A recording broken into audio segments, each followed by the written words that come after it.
Avant d'attaquer la vidéo, je vais avoir besoin de force les gars. Collagène, InShape Nutrition, c'est le goût pêche avec de la vitamine C à l'intérieur pour plus d'efficacité. Prends une scoop, ça correspond entre 10 et 15 grammes de collagène tous les jours. Le collagène, à quoi ça sert? Le collagène, c'est une protéine qui est présente partout dans le corps, notamment dans votre peau, vos ongles, vos cheveux, vos os, votre cartilage, tendons, ligaments, etc. Et en vieillissant, sa production de collagène diminue. Il est conseillé de se supplémenter en collagène. Le collagène va donc participer à réduire le risque de blessures, tendinite, douleurs articulaires, et va accélérer leur récupération. C'est un complément alimentaire super intéressant, qu'on soit sportif ou même non sportif. On appelle ça un complément alimentaire santé. Passé 30 ans, l'objectif c'est de vieillir en bonne santé. À la vôtre. Si vous voulez tester mon collagène InShape Nutrition, le lien est en première ligne dans la description. Vous avez moins 10% avec le code NOUVEAU10. C'est parti pour la vidéo. Vous avez été très nombreux à m'envoyer cette vidéo. J'ai jamais vu, je vais la découvrir devant vous. Mais j'ai vu passer beaucoup d'extraits sur TikTok et Instagram. Et je sais pas pourquoi, je pense qu'on va pas être content aujourd'hui. Cette vidéo qu'on va regarder parle de l'addiction au sport. Plus communément, on appelle ça la bigorexie. Et ça, est-ce une maladie? La vidéo provient de la chaîne YouTube Plum's College. C'est parti. Dans le sport, c'est bon pour la santé. On le prescrit même sur ordonnance, Laurent. Non, c'est vrai. Mais il paraît qu'on peut être addict au sport. Ça aussi, c'est vrai? Ouais, c'est vrai. Ok, pourquoi un mais? Pratiquer du sport, c'est bien. Pourquoi au bout de 9 secondes de reportage, déjà on y apporte quelque chose de péjoratif? L'obésité et la sédentarité augmentent en France et dans le monde. On pousse les gens à faire du sport, alors pourquoi on va leur faire peur? Je sais pas ce qu'il va y avoir après ce mais on va voir. Mais il paraît qu'on peut être addict au sport. Ça aussi, c'est vrai? Ouais, c'est vrai. Comme on est addict à une substance chimique. Les addictions comportementales, c'est comme les addictions aux drogues, à l'alcool, au tabac. C'est la même chose. Ok, il est en train de comparer ça à l'alcool, aux drogues, putain. Oh putain, je sais pas pourquoi, ça va être compliqué ce reportage à regarder. Allez, on leur laisse le bénéfice du doute. Vous savez quoi? On arrête de juger hâtivement, on regarde le reportage et on se fait nous-mêmes notre propre idée. Ok les gars? On est ensemble. Les addictions comportementales, c'est comme les addictions aux drogues, à l'alcool, au tabac. C'est la même chose. Bon, c'est assez incroyable, mais c'est vrai. On va comprendre cela ensemble. Se sortir de l'addiction au sport. Oh la tristesse du reportage quoi. Putain, je suis désolé, j'ai rien contre vous hein, les gars de la chaîne YouTube. Hein. Mais pourquoi traiter de ce sujet-là? On pousse les gens à faire du sport, à se soigner, à prendre moins de médicaments, à mieux manger. Et on vient leur faire peur avec un reportage, se sortir de l'addiction au sport. Alors que le plus dur, c'est de commencer le sport justement. Professeur Carilla, vous êtes psychiatre et addictologue.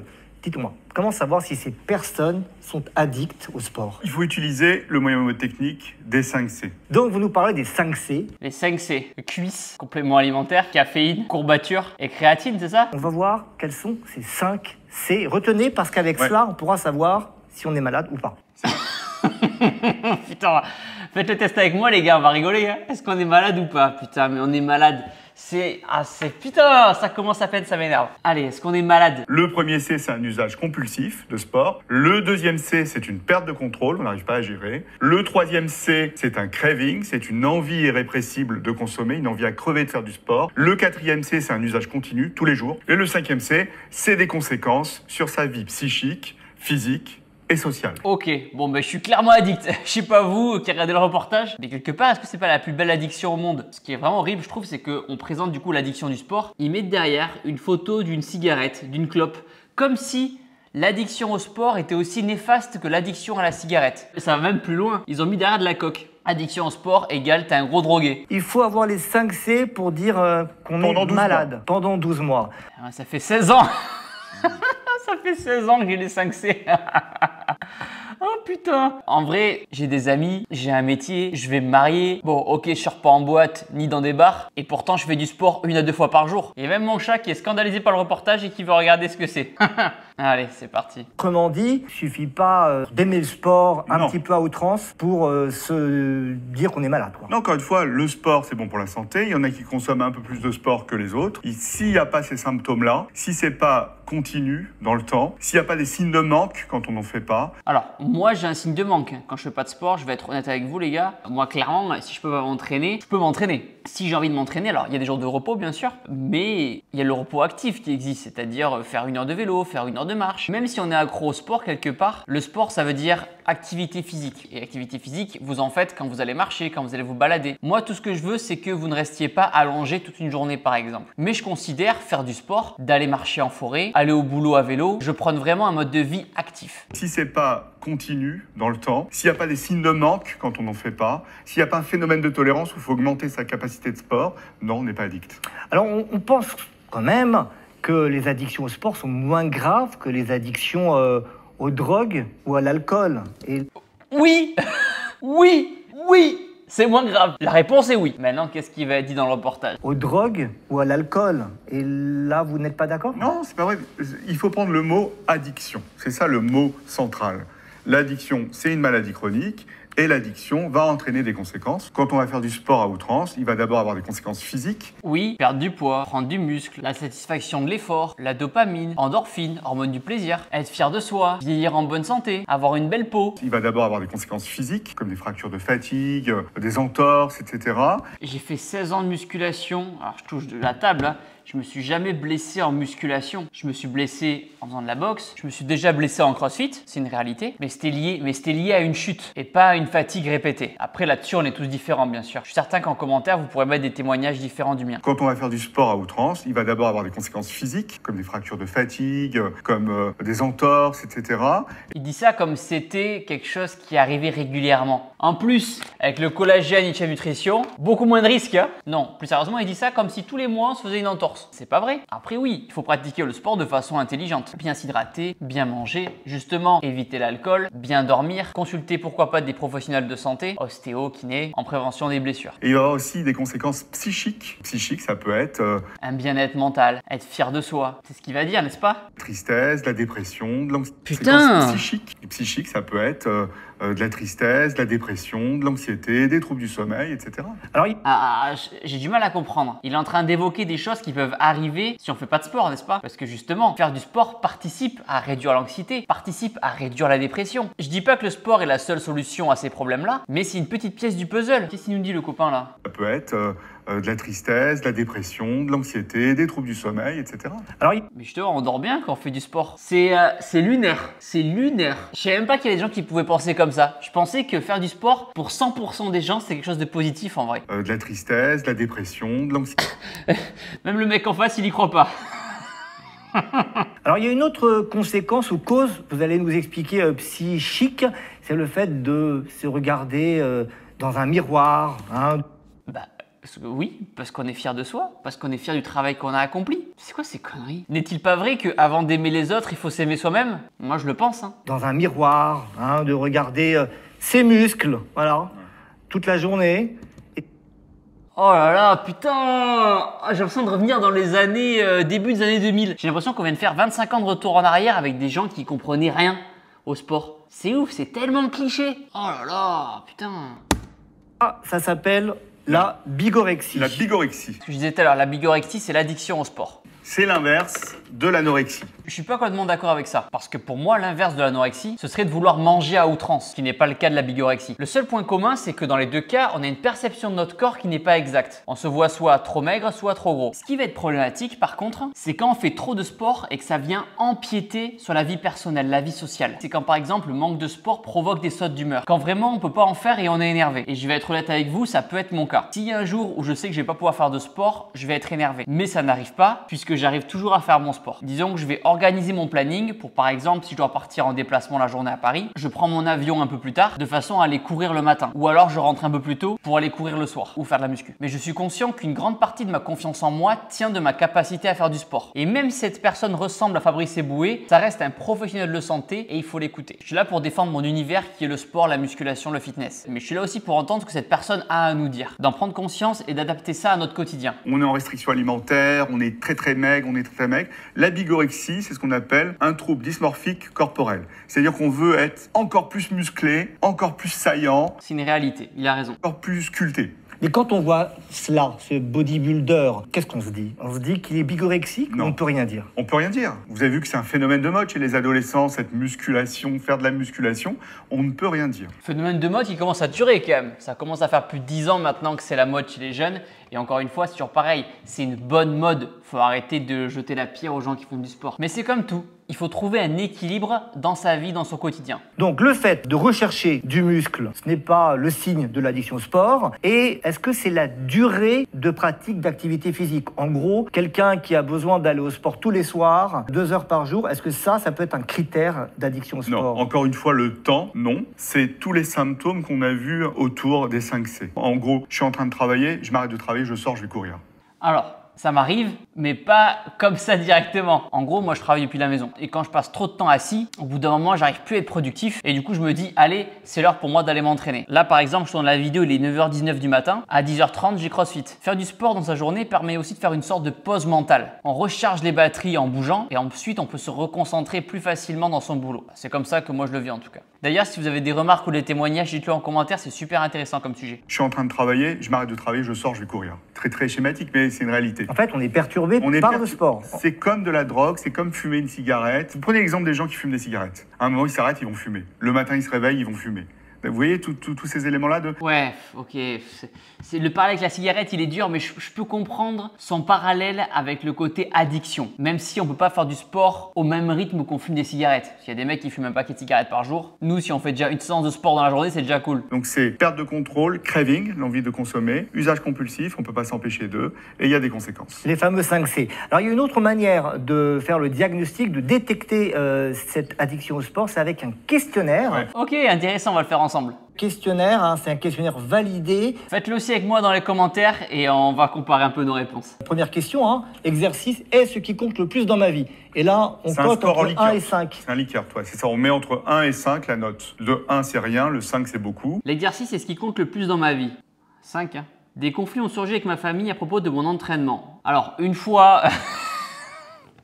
Non, mais j'étais plus jeune, je voulais aller m'entraîner, mais il y avait un gros... C'est une histoire vraie. Je voulais aller m'entraîner, mais j'étais chez mes parents à l'époque. Je devais avoir à peine 18 ans, j'avais pas encore le permis. Du coup, j'allais à la salle de muscu à vélo. Sauf qu'il y avait vraiment une grosse orage. Il y avait vraiment genre... c'était orange ou rouge. Genre, fallait pas sortir de chez soi, quoi. Et j'avais dit à ma mère, non, je veux aller à la salle. Elle me dit, Thibaut, dehors, il y a une tempête. Tu sors pas. Je me suis pas énervé, mais j'ai fait la gueule. Et après, j'ai fait des pompes dans ma chambre. J'ai mis des poids dans mon sac à dos. Et j'ai fait des pompes dans ma chambre pour me vider la tête, entre guillemets. Avec Juju, on s'est jamais engueulé par rapport au sport parce que je m'arrange toujours pour faire du sport dans ma journée. Par exemple, quand on part, je sais pas, pour un mariage ou quoi, je sais que la journée, on va être occupé. Du coup, je vais courir à 4h du mat. Ça m'est arrivé une fois. Il était 5h. Ça a été 5h du mat, ça va. Donc, allez, je vais mettre 1. Je vais mettre... Non, 1, c'est pas du tout et ça m'est déjà arrivé. Donc, on va être honnête, je vais mettre 2. L'exercice est un moyen de modifier mon humeur. 5. Aucun doute là-dessus. C'est une réalité, mais perso, je me sens tellement mieux quand je fais une séance de sport. Après une séance de sport, mais je me sens 1000 fois mieux. Souvent, je suis crevé, je suis fatigué avant ma séance de sport. Je fais ma séance de sport, ça me recharge les batteries à balle. Là, je sais que tu vois, il est 9h23. Dans 1 heure, je vais à la salle et je vais prendre une grosse cartouche de cardio pendant 1 heure. Et à la fin, oh, endorphine. Un gros toxico qui prend sa dose de drogue. Oh, vas-y. Ouais, je reçois les endorphines là, vas-y. 4. J'ai augmenté continuellement mon niveau d'entraînement journalier. C'est vrai.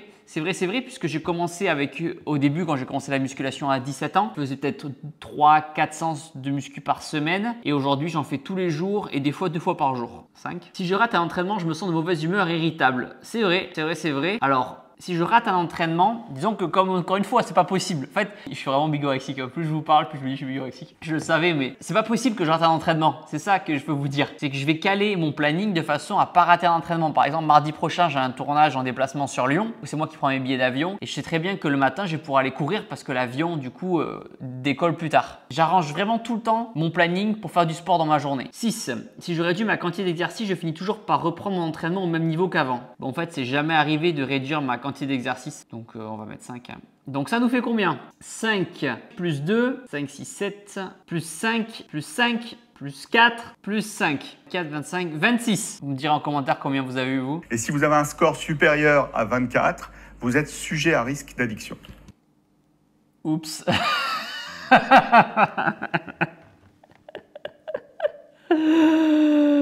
C'est pas une surprise. C'est pas une surprise. It's not a surprise. On peut retrouver ce questionnaire dans Addiction, dites-leur adieu. C'est un de vos ouvrages et en rupture de stock, non? Non, il n'est pas en rupture de stock, vous pouvez le trouver partout. Bon, vous me rassurez. Non, il n'a pas du tout été vendu. On a des cartons comme ça chez nous. Je suis méchant. Qu'est-ce qui se passe si on est contraint d'arrêter? On s'est blessé, on ne peut plus faire de sport. C'est comme si on arrête une substance chimique à laquelle on était addict. Imaginez, vous fumez des cigarettes et tout d'un coup vous vous arrêtez. Qu'est-ce qui va se passer? Vous allez faire des signes de sevrage qui vont être à la fois psychiques. On est anxieux, on est irritable, on a le moral un peu à zéro, on est nerveux, on a du mal à dormir, etc. Il y a des signes physiques. Donc les signes physiques, c'est essentiellement des douleurs et c'est au niveau de l'appétit. On perd un peu l'appétit. Et en fait, qu'est-ce que ça fait, ces symptômes de manque? Eh ben, vous allez refaire du sport. Ok, intéressant. Je l'ai vécu personnellement quand je me suis pété le poignet en moto, vous vous souvenez, en 2017 par là. Et du coup, je me souviens clairement, hein, quand je suis tombé de la moto et que j'ai senti qu'il y avait un truc qui avait pété, j'ai pensé direct à la salle. Et je me suis dit, mais comment je vais faire pour faire ma muscu? C'est le premier truc auquel j'ai pensé en mode, merde, comment je vais faire pour faire mon sport? Et pareil, plus récemment, en CrossFit, je suis tombé sur un mouvement de toss to bar. Et du coup, pendant une semaine et demie, j'ai galéré à marcher. Et en tombant, j'avais vraiment du mal à me relever. Et là, je me suis dit, waouh, mais comment je vais faire pour faire mon sport? Ça, c'est une réalité pour le coup, ça c'est vrai. Mais j'ai pas été irritable, j'ai pas été anxieux, j'ai pas fait de dépression. Mais de suite, en fait, j'ai pensé à comment adapter mon entraînement. Par exemple, quand je me suis fait mal au fessier, je pouvais plus courir, et ben c'est pas grave, je vais faire du vélo. Le vélo, ça passe. En fait, je vais de suite essayer de trouver une solution pour quand même réussir à faire une activité physique malgré la blessure. Ça va, on te dérange pas, Pichou? Elle est bien, elle est comme chez elle. Tu dis bonjour?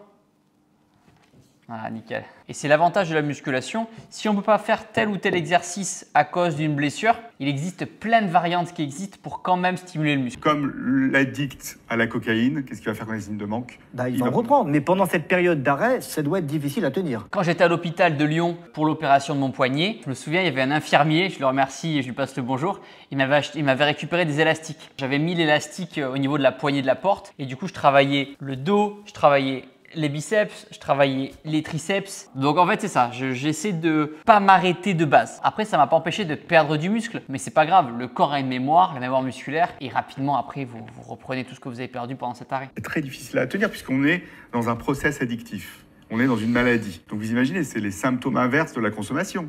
Donc vous consommez, vous essayez d'être pseudo-bien parce qu'on n'est jamais bien, et vous arrêtez de consommer brutalement, vous êtes hyper mal. Est-ce que les enfants, les ados sont touchés comme les adultes ou c'est une maladie qui touche uniquement? On est plutôt dans la maladie adulte. Hein. Alors du coup effectivement, sauf que les gens commencent en l'occurrence la muscu, le fitness de plus en plus tôt. Moi je dirais pour le coup à partir de 16 ans ça peut commencer. Les ados sont rarement addicts, ils ont rarement l'addiction.